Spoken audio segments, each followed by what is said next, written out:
more on this, I'm now joined by Dr. Astrid Nordin from Lancaster University in the UK. Hello, thank you very much indeed for joining us. Now, first of all, if you could just tell us, because our report, the one we just broadcast there, doesn't cover this, how did the Cultural Revolution end?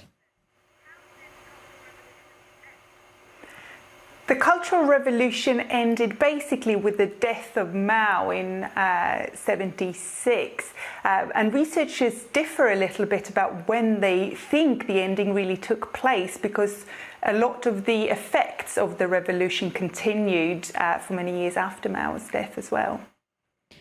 And what would you say this period, how did this period impact on contemporary China? Well, it's a real painful mark in the political memory of the Chinese nation, and especially, I think, for the party.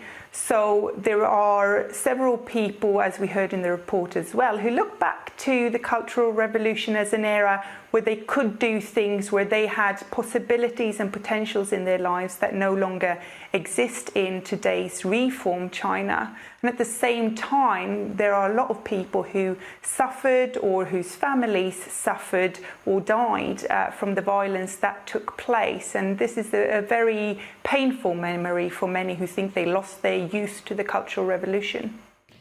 But is painful memories reason enough not to mention it at all today? I mean, there's been virtually no coverage of this anniversary in Chinese media.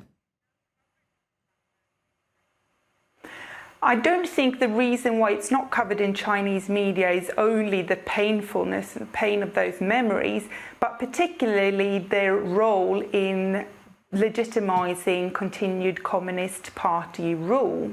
So the party has never really dealt with the Cultural Revolution and its legacy for the party.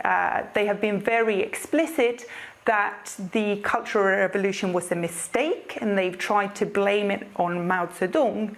But of course, Mao Zedong is a key figure for the party, and there has never really been any discussion of the party's role in what was in effect a whole decade of killings and really horrible events that went on under party rule.